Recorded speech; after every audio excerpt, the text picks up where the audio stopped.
Enjoy playing cheap creatures and then slaughtering them for value? Enjoy slaughtering said creatures to force your opponents to slaughter their own creatures, die swiftly, and hate you forever? Mardu Aristocrats might be for you. This deck exists to grind out matches quickly, surprise opponents at every turn, and do things that no other strategy in Standard can do. Check the first link in the description for the full Tier 1 list. I do hope you enjoyed this deck tech video, and if you do, remember hit that like button, helps out a lot. Honestly, it does. You're sitting right there, not clicking the like. What the heck are you doing? It's just click. Okay, sorry, let's talk Aristocrats.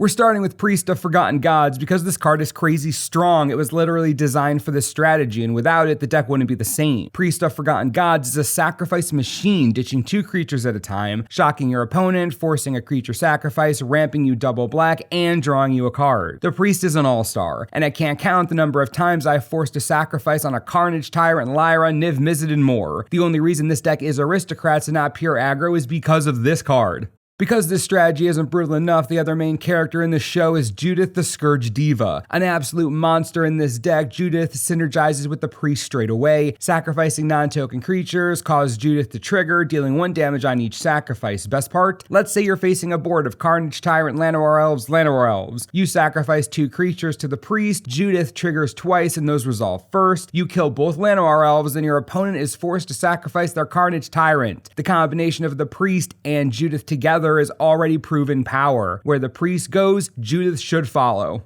Now, we need to take full advantage of this gross synergy. The deck runs 4 Footlight Fiend at the bottom of the curve, nightmare of a 1-drop. Easy to play early blocker that forces trades with the likes of Viashino Pyromancer and can ping something else. And then when you sacrifice it to the Priest, it deals an additional damage all by itself. If Judith is on the battlefield, you can shock something. Basically for free. Absurd value for a common, hybrid mana 1-drop, just saying. The next 1-drop is Gutter Bones. This stupid skeleton warrior is one of the unsung heroes of this deck. Having repeatable sacrifice fodder for the Priest is a big deal, and Gutter Bones can do it as many times as you want. What makes this card truly dangerous is that it synergizes directly with the Priest. You can sacrifice the skeleton, hits the graveyard as part of the cost of the ability, your opponent loses 2 life, and boom, you've enabled Gutter Bones' recursion requirement. Wizards had to have this in mind when they printed these cards in the same set. Excellent inclusion in this Aristocrats deck, certainly a staple I'll defend until the end of time, plus, a 2-1 attacking in on turn 2 isn't half bad either. Could be a 3-1 with Judith, just saying.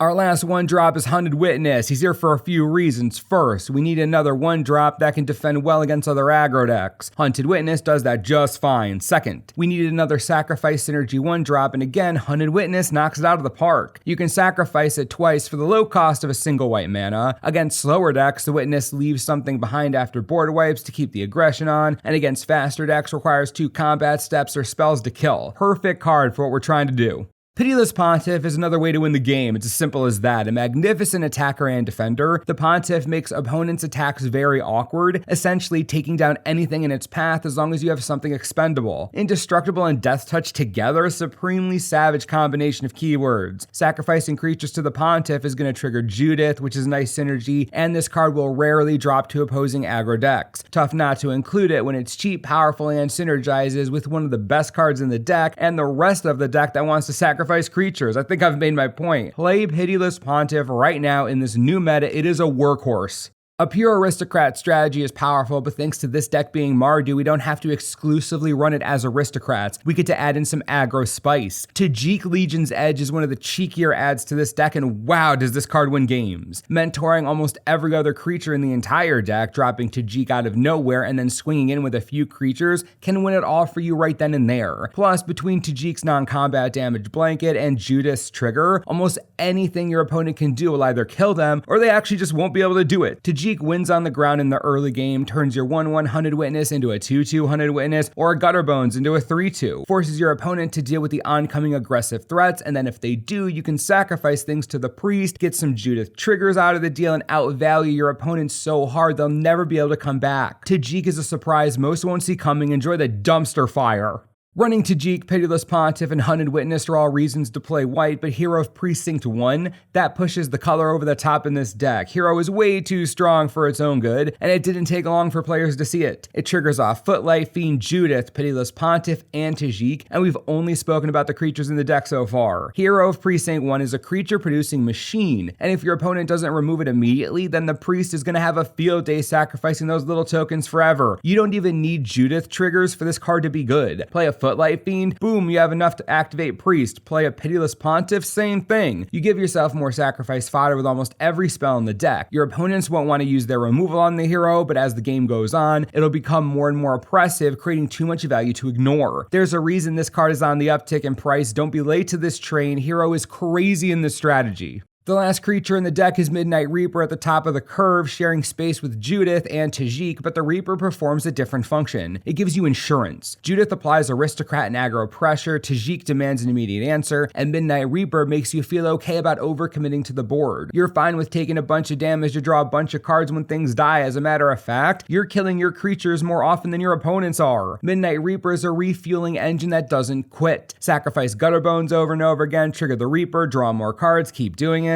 This and the Priest together means that you're going to have more card draw than any non-blue deck should have. This is why you don't need something like Swordpoint Diplomacy or Risk Factor. You have Midnight Reaper, a true boss.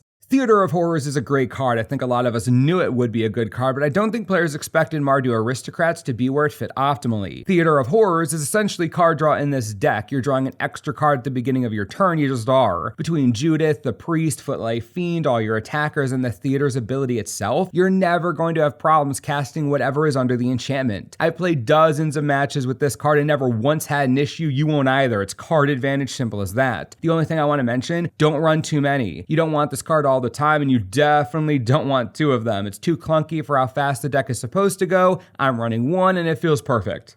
Another one in the deck is Carnival and Carnage. Carnival turns Theater of Horrors on no matter how you cast it. It can kill Llanowar elves well, deal with early threats of any kind, but then Carnage, talk about a late game bomb, especially against control or late game strategies. If you're up against a late game deck, they will be emptying their hand to stay alive, which means most of their time bombs will be stuck there for you to discard. Great late game reach for this deck that players won't be expecting. Bolt to the face, Mind Rot, and if that doesn't work, you still have that 1-mana instant to remove something and ping someone. It's versatile and powerful. After a lot of testing with and without it, I've included Mortify in this list because the card is too good not to include. It's so flexible. It destroys creatures you can't deal with, like Wild Growth Walker, Deputy of Detention, or big boys like Doom Whisper and Niv Mizzet if it comes to that, but the main reason it's here is to fight against Ixalan's Binding and Conclave Tribunal. I was getting annoyed with how often Binding would grab my Priest or Judith. I wasn't going to have that. 3 copies are enough in a deck that enjoys a lot of card draw. You'll pretty much always draw at least 1 copy, and it'll kill whatever you want right quick. Also deals with Search for Canto, Wilderness Reclamation, Experimental Frenzy, Flame of Kells, Seal Away, History of Benalia. Yeah, like I said, flexible. Oh, and one more thing. You know what Theater of Horrors, Carnival and Carnage, and Mortify all have in common? They trigger Hero of Precinct 1. Yeah, deck's crazy. The land base is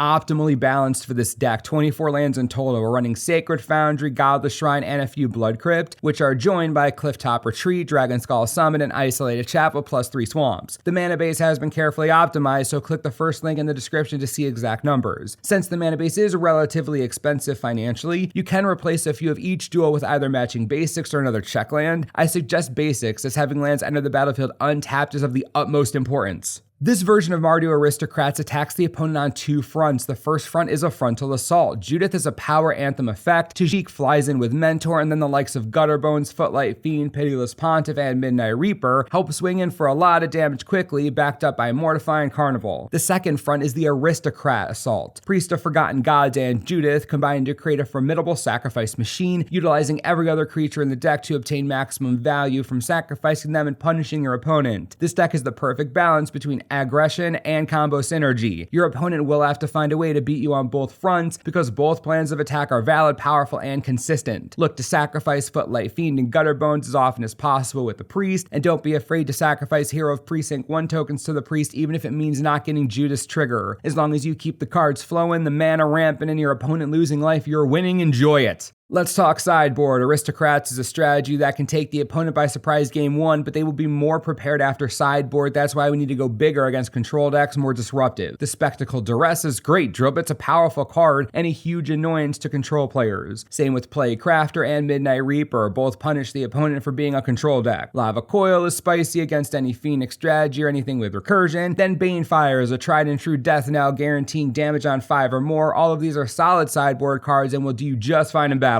Before we finish, we need to talk about a few cards I didn't include. I did a significant amount of testing with this deck, and I'm sure there are going to be questions about what I'm missing, so here goes, rapid fire. A Lend to the Dusk Rose is way too slow, you don't need her. Heroic Reinforcements is also unnecessary, because it's replaced with cards that better synergize with the Aristocrat strategy and a lower curve, both important. Imperious Oligarch just isn't a good card. It's an okay filler for the deck if you don't have all the pieces, but it is underwhelming when compared to any of the 2-drops. Gruesome Menagerie is cool, but unnecessary in a deck with so much draw. You don't need the recursion. Tithe Taker is alright and might deserve sideboard consideration, but definitely shouldn't be in the main deck as it would take away from better 2-drops suited for game 1. Bedeck is a fine card, but Mortify is more versatile, plus anything Bedeck can get rid of, the Aristocrat package can normally handle. And finally, Bedevil is a great removal spell, but again, walkers aren't usually our problem, neither are artifacts, and we have answers for creatures. Mortify is easier to cast and hits what we truly hate, enchantments. Mardu Aristocrats is a powerful strategy and new standard and comes with a synergy and interactivity that I know a lot of you are going to like. It's definitely worth testing in paper and online if you're remotely interested. Enjoy triggers, enjoy trying new things. This is a real Aristocrats deck. It's here and it's good. Click the first link in the description to see the list in full and help the channel out. Let me know what you'd like to see in the future and I'll do my best to make it happen. And as always, thanks for watching and we'll see you next time. This video is brought to you in part by TCGplayer.com. This deck is good, it's super fun, but most importantly, it's good. Priest of Forgotten Gods is the golden goose, and you want to get in on this card as soon as possible. Trust me, you can get copies on TCG Player right now for only $1.80 each. That's so cheap for a staple card and a good strategy. Click the link on the screen to get them real cheap, and it helps channel out, so win-win for everyone. Enjoy!